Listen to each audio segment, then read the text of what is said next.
Hey everybody, welcome to ARE Live. I'm Mark Tier, the founder of Black Spectacles, and today we're going to review a few different mock exam questions so you can learn how these types of questions are written for the structural sections of the exams and get a better sense of the structural considerations you're expected to know. When you're done with this episode, you're going to have a variety of useful test-taking strategies that'll help you feel comfortable demonstrating what you need to know about structures when you encounter those questions, across the different exams. Before we get started, though, if you'd like to attend our next ARE Live broadcast, we're going to sit down with one of our Black Spectacles ARE prep coaches and a psychology expert to discuss test anxiety, what it is, how to manage it, how you can improve your exam scores in specific ways to help overcome it. We've actually been doing a lot of sort of thinking about it around here, and people get freaked out when they take these exams. And believe it or not, most people, whether they realize it or not, have, sort of our own ways for dealing with it. And we're actually going to talk to an expert, someone who's, certainly gone through the exams, as well as someone who actually is a psychology expert to help you figure out some great tactics for bringing your test anxiety down and knowing you're going to whoop some ass going into these tests. So that's going to be the next session. Just like this one, we're going to ask for your input on during the session for any questions that you may have during the session. A little update on our products. You guys probably know that in addition to video lectures, we have online practice exams and flashcards, as well as a group coaching program. We just closed our September group coaching cohort. It's going to start in a couple of weeks. Our biggest cohort yet. It's really exciting. It's actually about almost 3 times the size of our other cohort. So it's really sort of proving to be a really powerful way to help you get through the exams is having a virtual group and having the structure and support that provides. Something we just launched, which is really new, is we relaunched private tutoring hours with licensed architects. So if you're looking, if sometimes you're sort of stuck and you're looking for some one-on-one time with an expert who's a licensed architect who's gotten through the exams, you can check out our website for information about tutoring. And then lastly, some other news. We're excited to announce that we are the first ever NCARB approved test prep provider, which I know I've said that a couple of times, but we recently got our 4th exam approved. So that makes practice exam, programming analysis, PDD, and PPD, all 4 of those, and all the study materials. That includes the videos and the practice exams and flashcards, all that stuff has been approved by NCARB under their new program. And certainly stay tuned for the announcement for when the last 2 exams or divisions will be approved. As I always say, if you'd like to have your boss pay for your exam, your Black Spectacles membership, be sure to tell them about our firm licenses for firms of every size. And you can go to blackspectacles.com/firms to inquire about those. And then lastly, today we have a special discount on Black Spectacles individual memberships to share, which I'll do at the end of the show. We have 2 awesome guests today. Mike Newman, who you may have heard of. He's a senior lecturer at the School of the Art Institute of Chicago. He's also the founder of Shed Studio, and he's the instructor for Black Spectacles online ARE exam prep curriculum, which if you haven't already checked it out, you can head over to blackspectacles.com to watch any of the free tutorials from the courses. And we also have another special guest, Ji Moon, is with us today. She has more than 17 years of experience in structural design, so she's serious business over here. And she's worked in new buildings, renovations of existing structures. She's designed a variety of building types, including healthcare, residential, cultural, educational facilities. She also has a noteworthy experience of working in both an engineering and an architectural office. She's currently at Cordigan, Clark & Associates, which means that she knows who she's dealing with when she's talking to architects. She also enjoys passing on her expertise and knowledge through teaching, which she's done for over 10 years at the School of the Art Institute of Chicago here. Jung's also given guest lectures and presentations to architecture and engineering students at Northwestern University and the University of Illinois, Chicago. Today's going to be a really interesting format. So with that, I'll hand it over to you, Mr. Newman. All right. Great. Thanks, Mark. Ji, great to have you here. Thank you. This should be pretty fun. And as Mark said, Ji has been straddling the architecture structural world for quite a while. I'm always suspect when structural engineers want to tell architects how to do structures because they tend to talk different languages.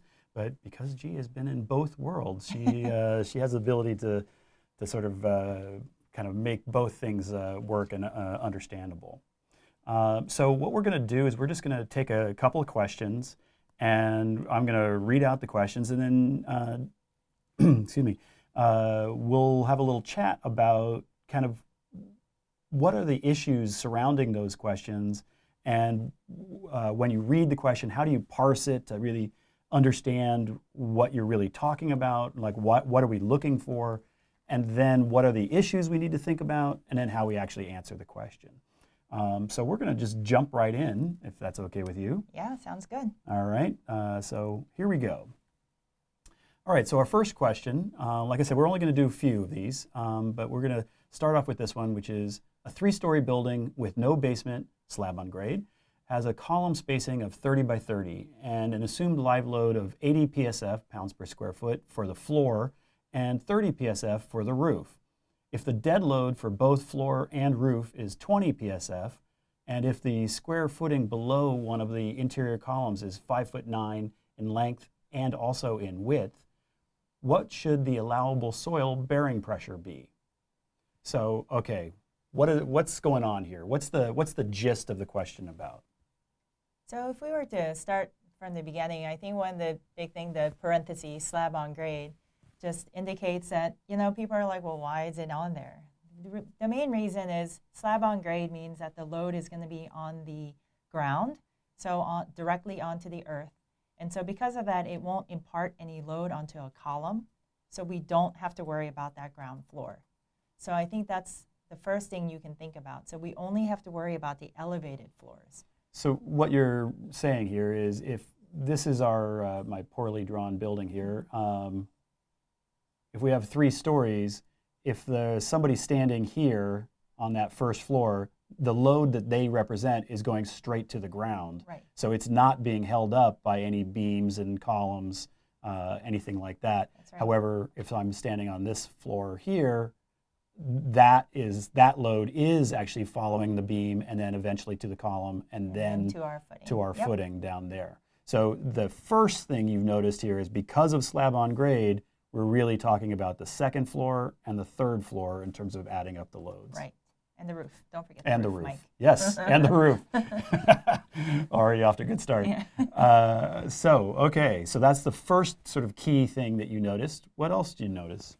Well, in terms of dimensions, it gives us a 30-foot by 30-foot base spacing, and it doesn't give us any other information. As you read through, it says the interior column. So really, in terms of figuring out the load, we need to look at tributary area times the actual load in terms of pounds per square foot. I look at it in terms of hierarchy. Sometimes just looking at some of these units isn't enough of a clue. And I think in this case, having pounds per square foot, we have to multiply by some sort of square foot number in order to get our load. And so here, the only dimension that's given really in terms of the plan layout is 30 foot by 30 foot. And so we know that we're looking at a tributary area of 30 times 30, and hence 900 square feet. So I'm sketching out a framing plan here with a little tributary area. So this is that tributary area for that column. And it's halfway and halfway to all of the other elements of structure. Now, this could actually be quite a lot more complicated depending on the exact way that the joists or beams or whatever are done. But the sort of typical assumption without any more information would be that you would take this as half the distance from there to there, and then same thing going the other direction. So typically, as architects, looking at some of these designs, you're just trying to get the preliminary size, a reasonable size to start out with. And maybe you'll have an engineer on board later on to help you guys really narrow down the design. But it's good as architects to start with reasonable sizes and show them on your drawing so that your engineers know that you know what you're doing. So you don't laugh at us mostly? Yes. Yes. Yes, nice not to be laughed at. So our tributary area is then equal to 900 square feet. And as you pointed out, we have it on the second floor and on the third floor and on the roof. Yes. So it's all of those 900 square foot areas. Right. And so next, we figured out how much our tributary area is. So tributary area refers to how much load that column is carrying. And then the second part is, let's figure out how much load we have on each of these floors. So let's start with the roof. So on the roof, it says that we have a dead load of 20 pounds per square foot, plus a live load of 80 pounds per square foot. Oh, no, 30 pounds per square foot, sorry about that. For a total load on the roof of 50 pounds per square foot. And then on the second and the third floor, they have the same loading. And so we have a dead load of 20 pounds per square foot, and then we have a live load of 80 pounds per square foot. So we have 100 pounds per square foot for each floor. So what you can do is you can take the tributary and multiply by the load at each floor, or you can, because all of this is getting added up into each of the columns and eventually making its way down to the foundations, you can add up all the loads together for a total of 250 pounds per square foot, and then just multiply by the 900 square foot. So that's one way to do it, Yes. is we say, all right, this is the total of the pounds. If we think of them all together, these all like 1, 2, and 3 all added together. So that would then be 250 times 900, which, let's see, what would that be? That would be 225,000 pounds. So obviously when you're out in the working force and stuff, you'll have nice little column load takedown charts and such. But you know, you're in the exam, you have like 1 minute, 30 seconds to get this through. So let's, think about it globally. Don't get so bogged down with the numbers, and look at it as, how can I get through this within the next minute? And so the next portion is now what we have to do is we took our pounds per square foot loading, now converted it into the actual point load that's going into the column and hence the foundations. Now we have to look at it in terms of that load, once it gets down to the foundations, gets spread out onto the footing as well. So we're spreading that load onto the footing, which eventually goes into the dirt. So we're trying to spread it out as much as possible. And so in this problem, it tells us that the footing below is 5 foot 9 inches in each direction, a square footing. And so the area of the footing, I don't have this off the top of my head, it's 33 square feet. Okay, so you're looking to find the area of the footing. So if you imagine the footing is square with the column coming down in the middle, right? So we're looking for the actual area of the footing on the underside there. So how much soil is pushing back as the load is pushing down through that concrete. Right.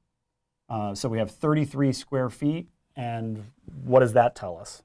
That tells us that the load, the 225,000 pounds, is getting kind of smeared and spread out within that 33-foot squared. So is smeared, is that a highly technical structures very, term? very technical. Okay. So effectively, we're just going to take this 225 and divide it by 33 Right. in order to find out per each individual square foot how much of that load would we have to be putting on. And that turns out to be about 6,805 pounds per square foot. 6,805 pounds per square foot. Yeah. Yep. Okay, so we now know that we have well over 6,000 pounds per square foot of total load coming down through this column after you add up all the tributary areas. It's coming down to the footing, and then the footing is spreading out, and it's big enough that we've made it big enough so that we're getting this amount of total load per square foot of load onto each square foot of the soil. Yes. So therefore, what does that tell us? Well, it tells us that now we have to find an allowable bearing pressure. So the soil has to be able to hold up 6,805 pounds per square foot. And so we have to show that the soil has a capacity that's larger than the 6,800.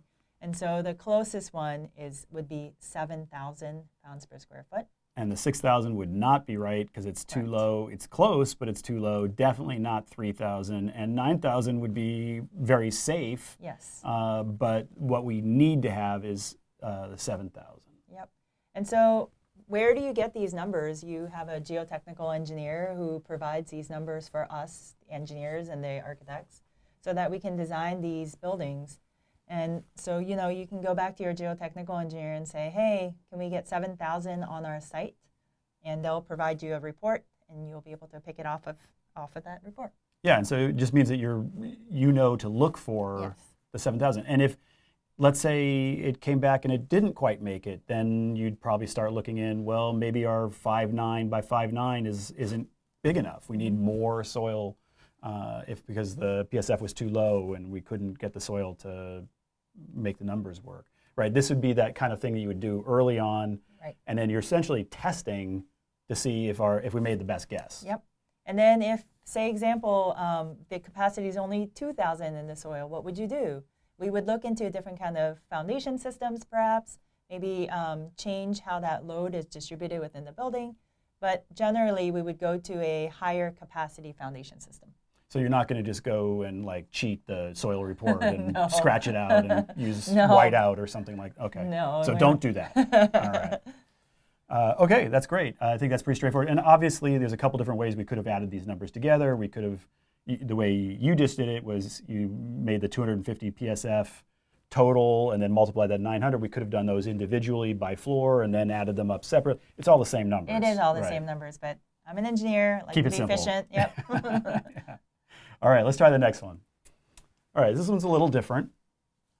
Number 2 here is an architect is designing a new hotel that will be 200 feet tall and has a building footprint in the shape of a T. It will be located in an area that is prone to earthquakes. Which of the following design strategies would be the most appropriate? So this one is one, before we start even really trying to answer, we have a couple of things like the T. We know there's some worries there. That's going to come up. But we really have to take a quick look at the answers to really understand what the question is really getting at. Because this one is all the excitement is actually in the answers. Yeah. So let's take a quick look at the answers and then we'll come back and think about it. So A, possible, is provide a double height ground floor entrance. Interesting. B, use exterior shear walls. All right. C, provide balconies. D, isolate the two portions of the T footprint from each other. All right, so looking at this, what are the key parts that jump out at you? The key parts is, you know, they give you, a lot of times these questions, they give you more information than you really need.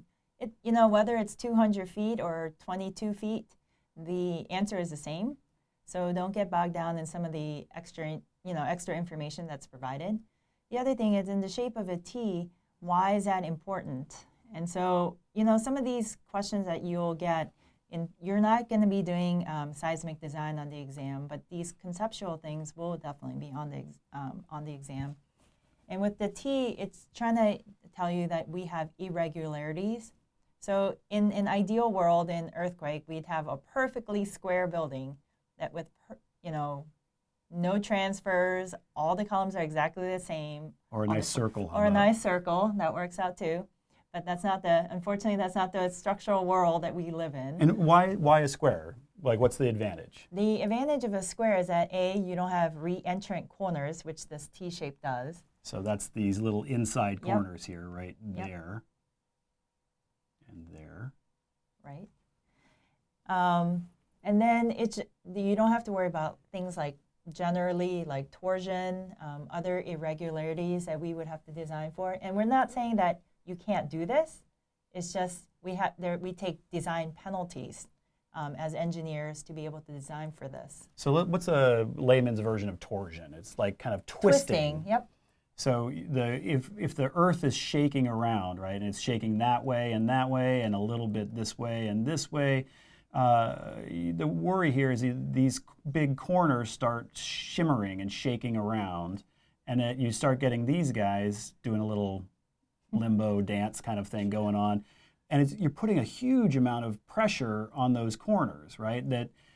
As the building is, because it's weighted differently on the different parts of the T, there's more of a pull, more of a twist as it goes along, and so you end up with these kind of hard to judge forces in these sort of unusual spots, especially in those interior spots. There's a number of places where it could become a problem. If the T was really long, then if you had the building going way out over here, then this would be just a much bigger lever arm, if you will, and so it'd be more twisty out there. So there's a lot of different potential problems, but the obvious one that we see when we see the T shape is that reentrant corner. Did I say that right? Yes, Reentrant you did. corner? Okay, I always get that wrong.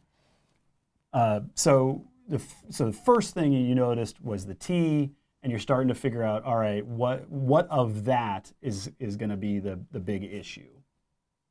So so I think if you see these reentrant corners, you're trying to make these shapes basically into most regular that you can, and by looking through these answers, it'll give you a clue as to which one would be the best.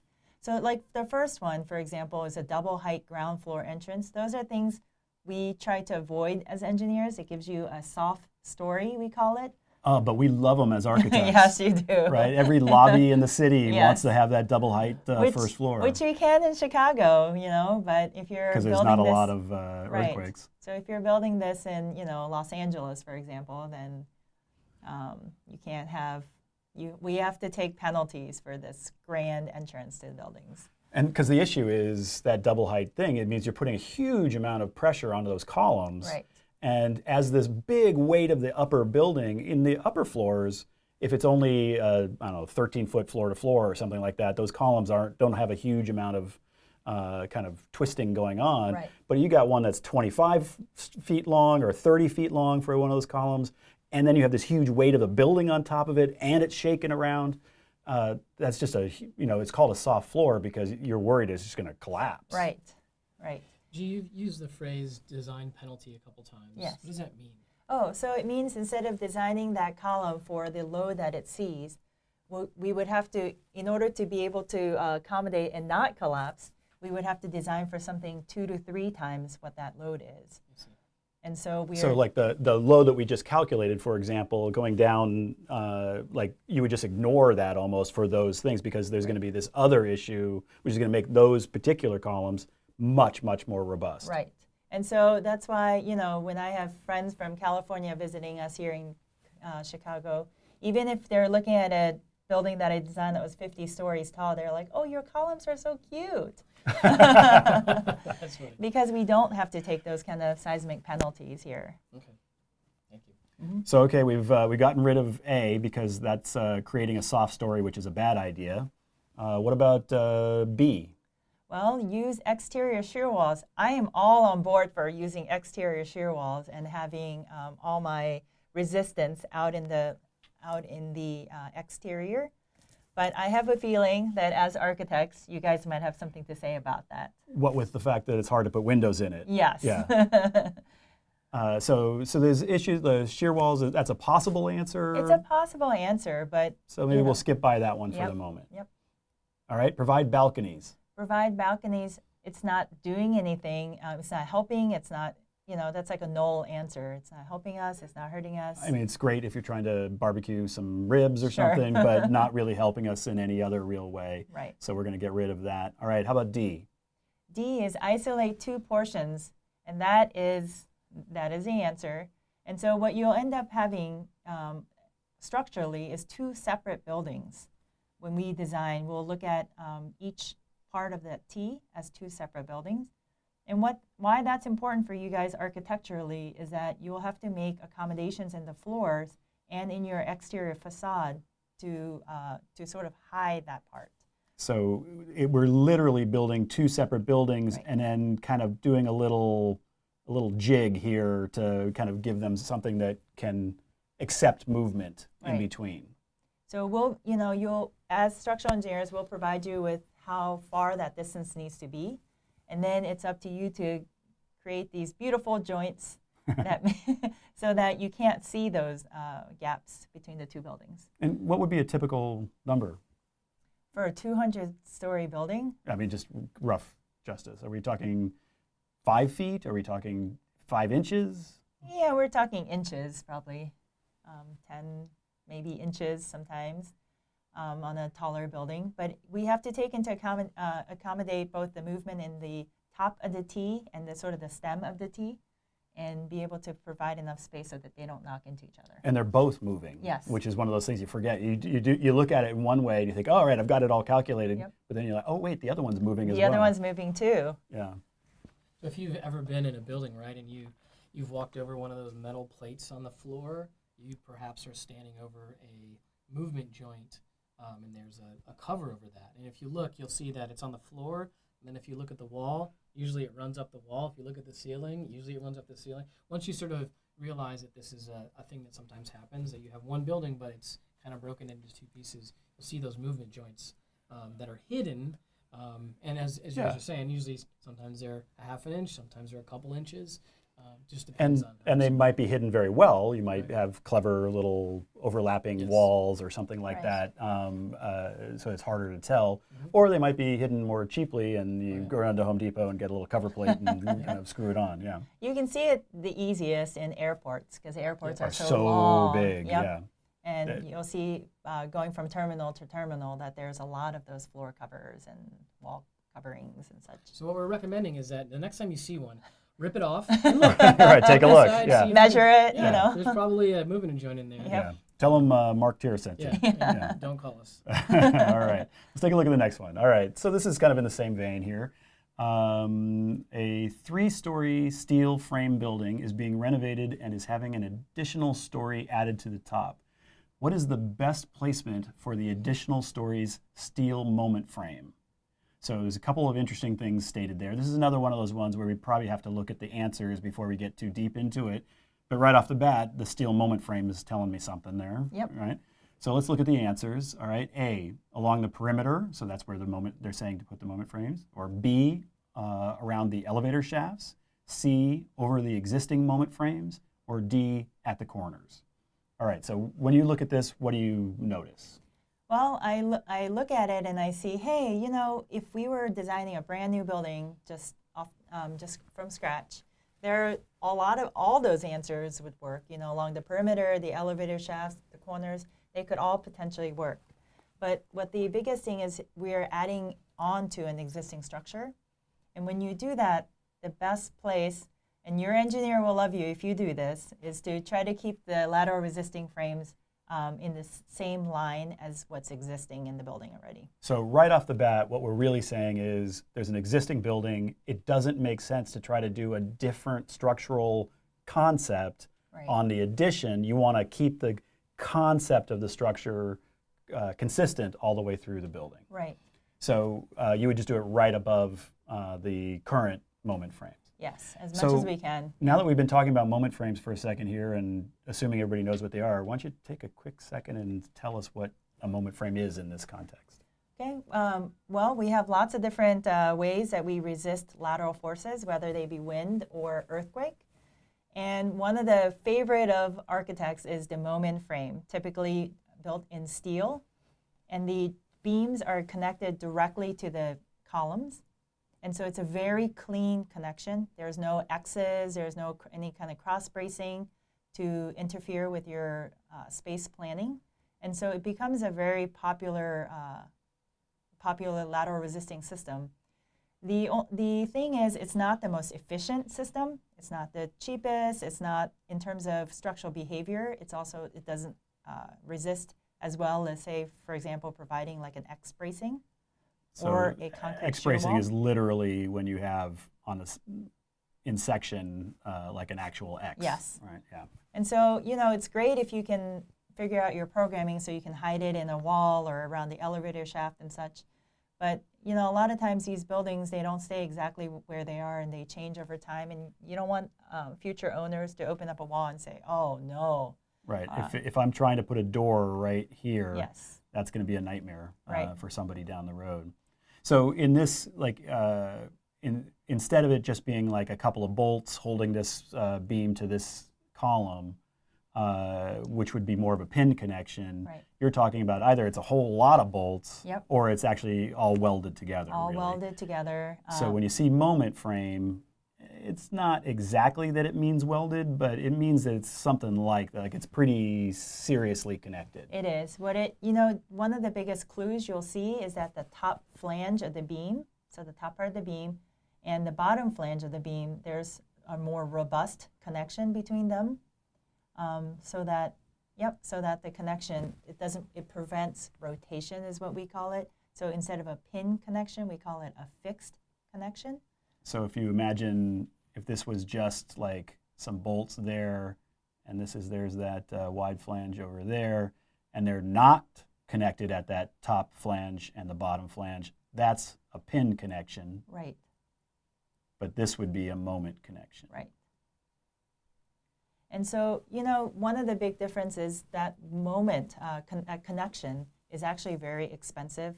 A lot of times we have to have iron workers on site doing because they're welding everything. They're welding, and, field welding everything. And so it's fine if you're, 10 feet above ground, but a lot of times they're welding these things 200 feet above the ground. And so there's a lot of safety issues. Yes. It's a lot, the extra cost of all the safety gear and all that stuff that has to be there's put that in. too. Plus, the welders What? are making a pretty big bank. Yeah, they are. And they're standing around on site waiting for that steel beam to get put into place where they can then weld it. So Yep. you're paying them for while they're waiting around. And it's a very expensive way to go. The pin joints, much, much faster of assembly, much cheaper, but they're a pin joint, so they're not going to get you. You're going to have to do something like Right. the X-brace or some sort of shear wall system that's going to help with that lateral force. Right. And then I think I saw a test problem recently about it as well. These welds, they're also very prone to, you have to think about the weather conditions. If it's too cold to weld, there'll be someone sitting there with an industrial heater heating up the steel so that it's not too cold to weld. So otherwise you'll introduce cracks and such. There you are welding in the 40th floor in Minnesota. Yes. And you're heating all of Minnesota in order to keep that thing warm. Just to weld that one joint. Yeah. Yep. All right. Well, that's a great, I think the idea here of really noticing that, all right, it's a renovation and then an addition, and sort of how that follows one after the other. Like you got to keep inconsistent with that is really a key takeaway, and then everything else is just sort of working it out. Right. All right. Let's try number 4 here. So number 4, a 14-inch deep beam has a 70 kip inch moment force transferring between a moment connection to a steel column. What is the axial force on the plate connection of the beam's top flange to the column's web? So this is a good segue because we're talking about a moment connection basically between a beam and a column. So I think if you put up the same drawing you had, Mike, from the previous problem. So one of the questions I sometimes get is, so it's great that I have a fixed connection, a moment connection, but where does all that force go? And so this is sort of I'm trying going to the web though, Yep. right?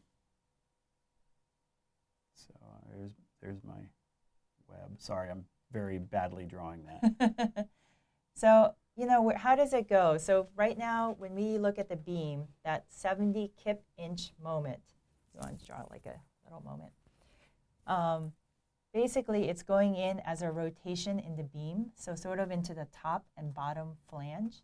So the top flange is kind of pushing, and the bottom flange is pulling. And that's what creates that 70 kip inch moment. So what we want to do is we want to try to figure out how is it going into that column.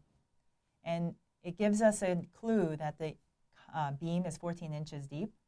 And so what's resisting it is the lever arm is 14 inches. So moment is basically a force times a distance.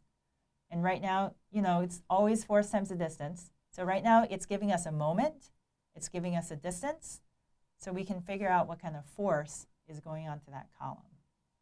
So, you'll see this application in many places. And sometimes I know it's easy to get bogged down into all these formulas and such. But this is a pretty basic one that you'll see over and over again in many different applications. So if you want to figure out what the force is, you would take the moment and divide it by the distance. So here our moment that was given is 70 kip inches.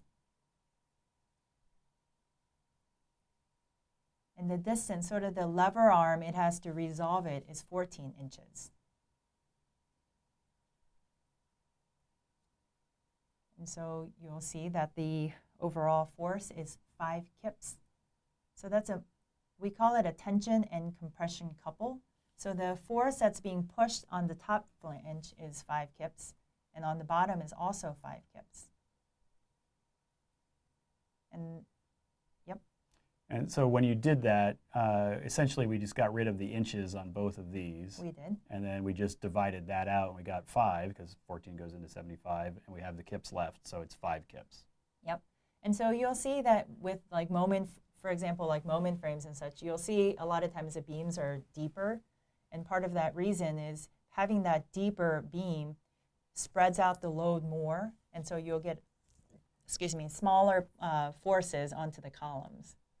Because like if the D gets larger, then the M over D gets much right? smaller.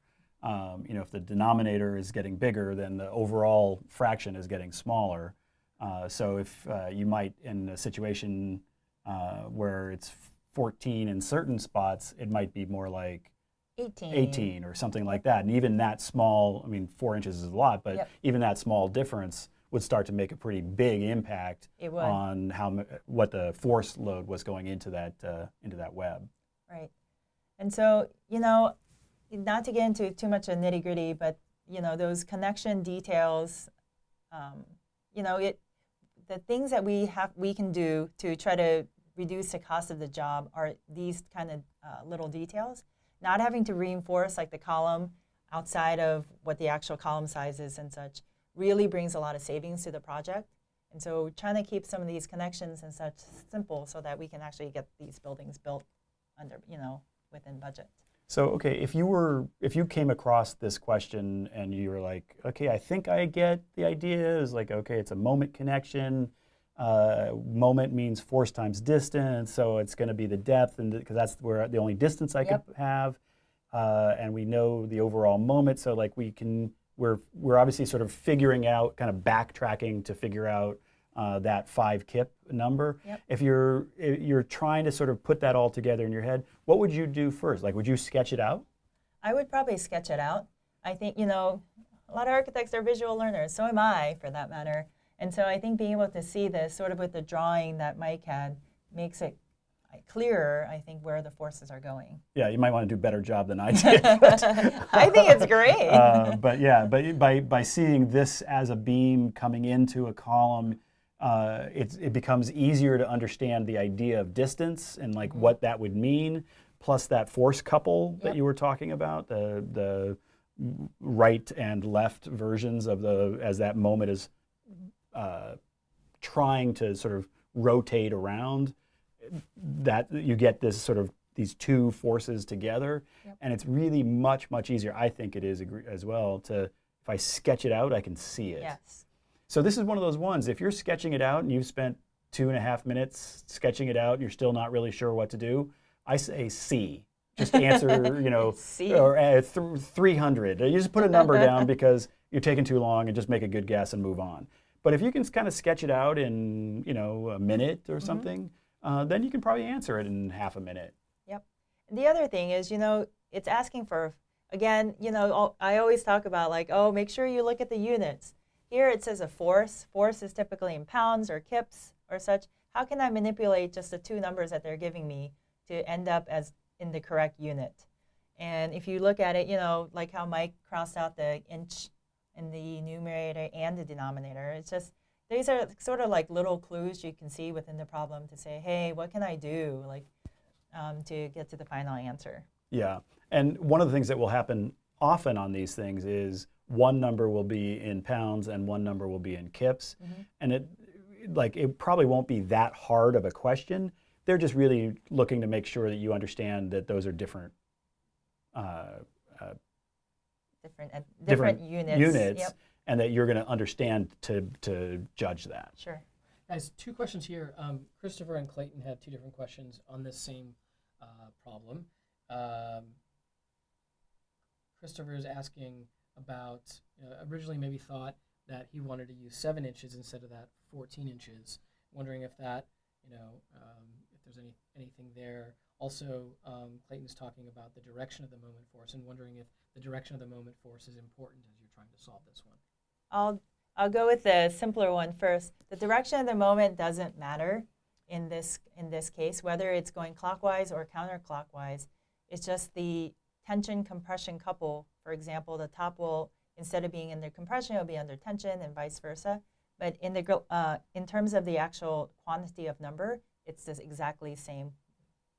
And thankfully they don't actually get into, like, Right. They didn't give us any more detail that would force us to know which way it was going. If they did, then you'd have to really start making sure you had the right direction. But because we don't know that, it doesn't really matter because you're going to end up with the same 5. Right. And then in terms of whether it's 7 inches or 14 inches, Mike's handy-dandy diagram here, I think, shows that the top flange and the bottom flange are 14 inches apart. And when we talk about moments and beams, we almost always expect that exclusively the tension and compression goes into the flanges and not into the webs. We don't really count on the webs very much in terms of moment capacity. And so because of that, the distance of 14 between the top and bottom flange is what's important. So there are plenty of other places where 7 comes into play when we're understanding, when we're trying to like calculate a I don't know, section modulus or something like that. Like that, Mm-hmm. That's where you're getting how far away is the material from Sure. the neutral axis. Yep. And that's a key number.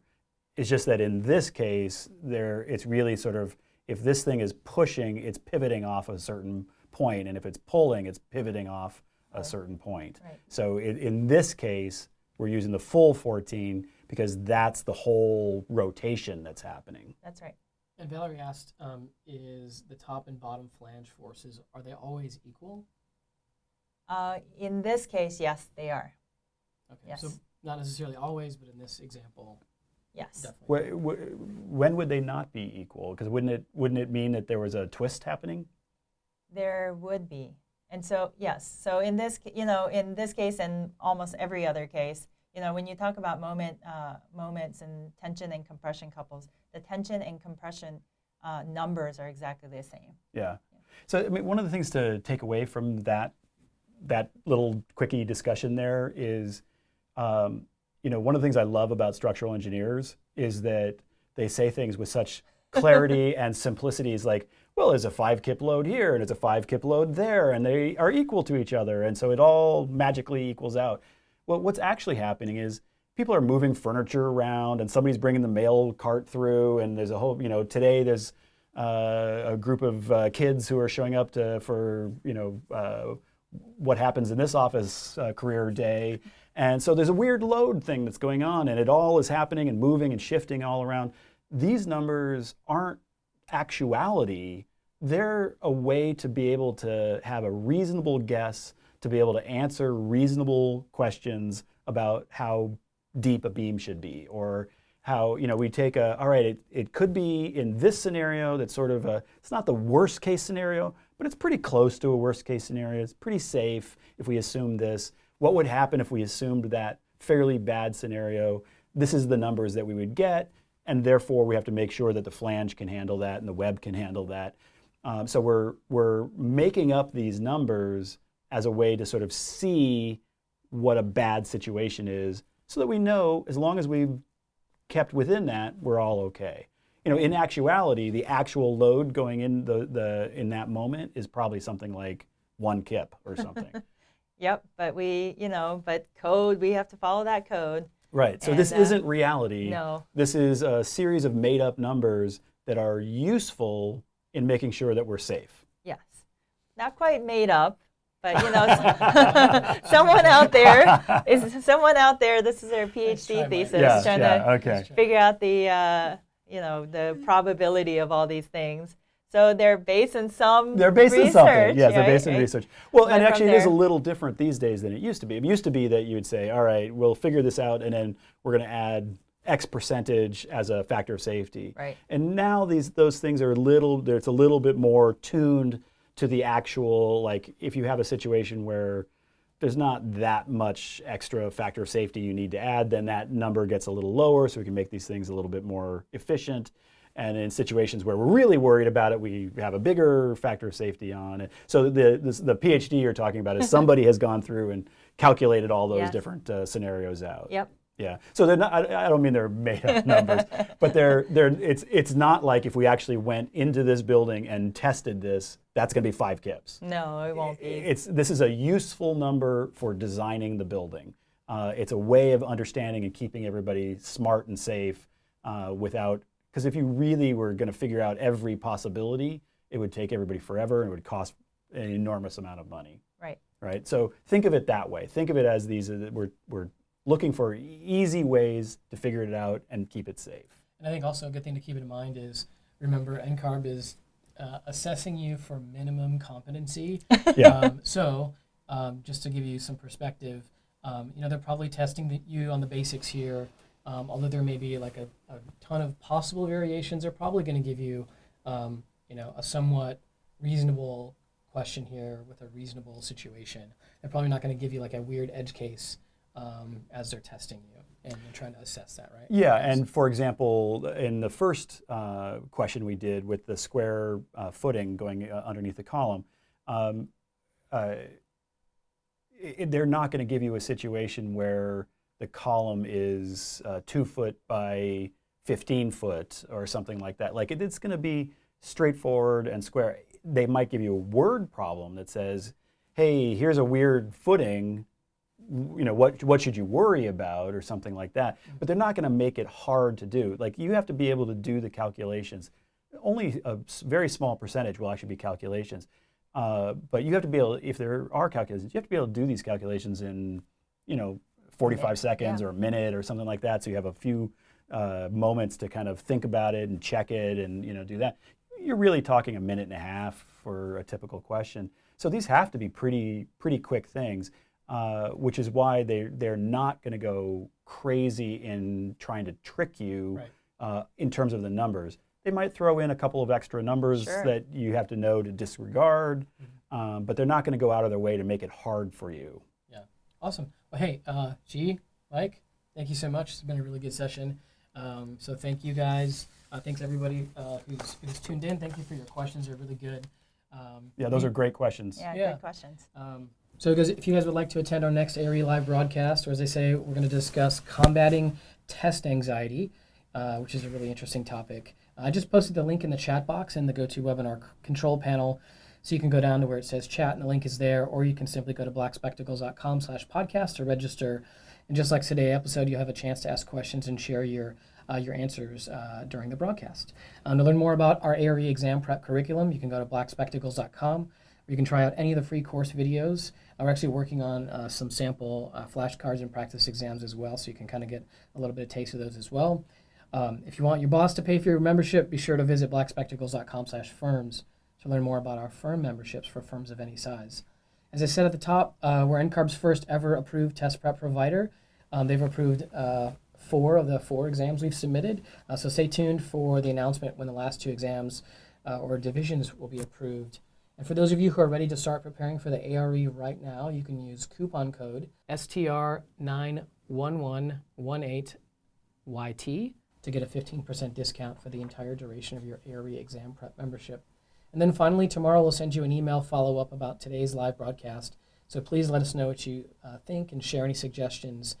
We read every word that you write and use them to tune our next episodes. So thanks for tuning in.